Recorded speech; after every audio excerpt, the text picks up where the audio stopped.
cuál es un poco como el paradigma, el modelo, aquello o la fuente de este misterio comunitario de la humanidad y de la Iglesia. Y hay una sola respuesta: la Trinidad Santísima. Había una sentencia antigua que decía: la primera comunidad es la Santa Trinidad. Y de verdad, el misterio comunitario del hombre se entiende a la luz de este misterio de la Trinidad. Dios nos crea así porque Él es así. Proyecta a nosotros y lo hace dándonos su vida.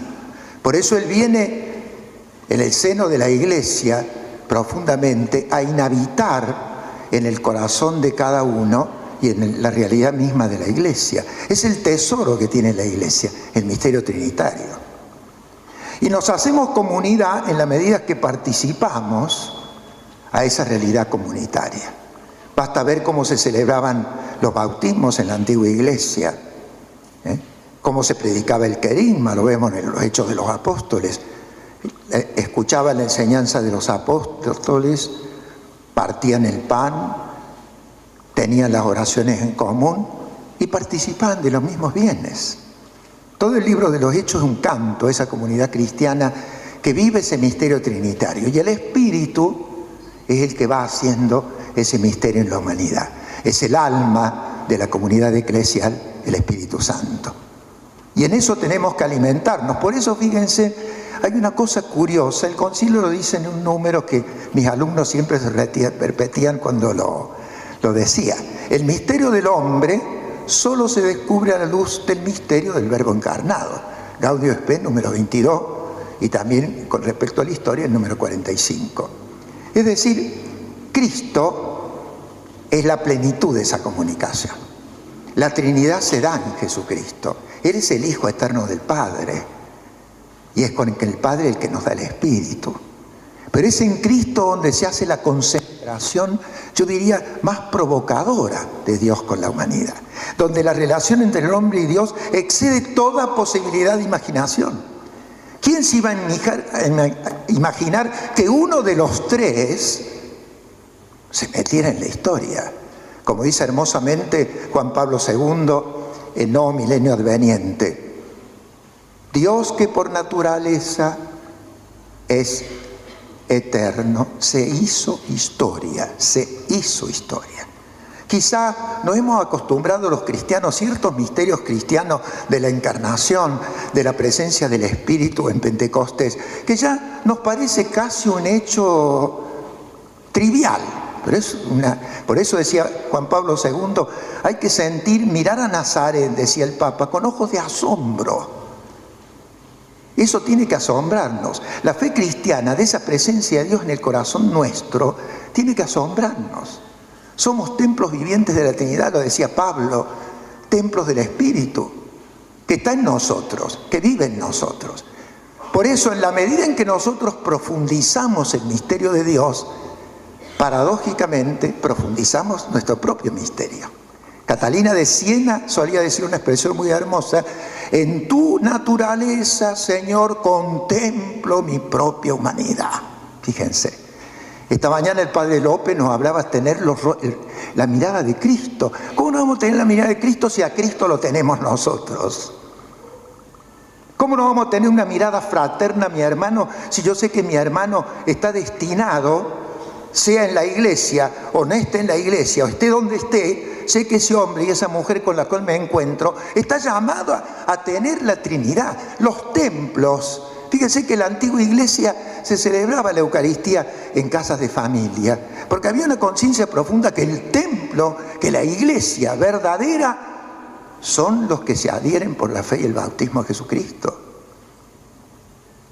Es un hecho que nos da la vida, que nos injerta en la vida trinitaria. Entonces la comunidad no es un voluntarismo, no es, nos vamos a poner de acuerdo a ver un fin común, todos ponemos las reglas justas, todos consensuamos. No, es responder a lo que somos. Un rito antiguo de la iglesia decía que cuando se bautizaba un niño, la comunidad pasaba entera a besar el pecho del niño, porque se decía, ahí está la Trinidad Santísima. Fíjense la conciencia, ¿no? Y es así.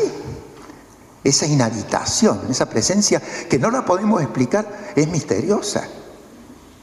¿Quién puede explicar que Dios esté tan dentro de nosotros, el Creador y el Redentor del mundo? Por eso, aquello Dios con nosotros, ¿no? Dios no está lejano de ninguno de nosotros, decía Pablo en el Areópago. Y es evidente, en Él nos movemos, somos y existimos. Y Él está en cada uno de nosotros. Esa es la fuente que tenemos que alimentar. Por eso cuando ustedes empezaron con la oración al comienzo, uno no es decir, bueno, tenemos que hacer algo, vamos a rezar. No, no, no. Es ponerse en sintonía con el Espíritu. Porque entonces sí podemos entrar de verdad en nosotros mismos y en los hermanos. ¿Por qué la caridad nos cuesta en la vida vivirla? Porque no lo contemplamos a Dios. En el cielo no habrá problema. Porque en el cielo nos veremos transparentes, porque estaremos ante la visión de la Trinidad. Entonces no solamente Dios se vendrá transparente en la eternidad, mi hermano. Me voy a dar cuenta de la calidad de mi hermano, como decía Ignacio de Antioquía. Déjenme que vaya al martirio porque solo allá seré plenamente hombre. Por eso decía tan hermosamente también Pablo VI, decía, evangelizar para la iglesia es humanizar. Cuando nosotros dejamos de anunciar el Evangelio, impedimos al hombre que crezca como hombre. Como hombre. Por eso cuando la iglesia se mete en el mundo, lejos de quitarle identidad, la hace más mundo en el sentido teológico de la palabra. Y se realiza aquello que decía el cardenal Pironio, el mundo para el creyente no es un lugar sociológico, es un lugar teológico, decía el cardenal. Por eso los signos de los tiempos, el espíritu está suelto.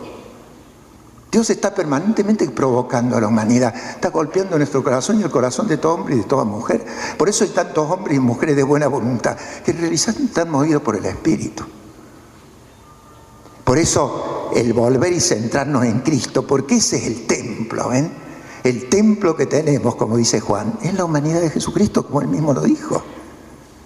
Y es esa humanidad la que se expande en la iglesia. Dice Congar, en realidad la nueva humanidad está toda concentrada en la humanidad resucitada de Jesús.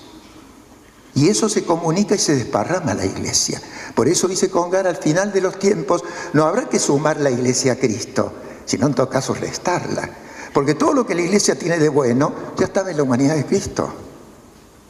Objetivamente estaba en la humanidad de Cristo. ¿Ven? Por eso es importante ver a qué misión nos llama. Yo diría que es la vocación más excelsa y más profunda. Luchar por la fraternidad. Descubrirnos hermanos. Y repito, no es un voluntarismo. No es un esfuerzo de raciocinio. Tengo que descubrir que Dios se ha desparramado por la humanidad. Dios quiere habitar en cada uno de nosotros. ¿Ven? El templo verdadero de la iglesia son los hombres y mujeres que creen. Y que, como dice el concilio, toca a la gente de buena voluntad, a los que están de buena fe por otros caminos. Le llega eso, ¿no? Por eso la iglesia quiso, después de reflexionar sobre ella en la Lumen Gentium, quiso reflexionar hacia el mundo en la Gaudium Spes. Son dos constituciones complementarias. Y el lugar de esas dos constituciones es la humanidad, es la presencia de Jesucristo. Por eso nos decía No Millennium Neunte el beato Juan Pablo II. En este milenio que comienza, la iglesia tiene que volver a contemplar con insistencia el rostro de Cristo, el rostro de Nazaret, el rostro de la vida pública, el rostro de la muerte y el rostro de la resurrección. Contemplar a Cristo en su misterio. Porque solo uniéndonos profundamente a Cristo vamos a ser hermanos entre nosotros. Porque la caridad en esa contemplación se vuelve no solamente afectiva, sino efectiva. Que es importante que la caridad sea efectiva y en lo posible afectiva.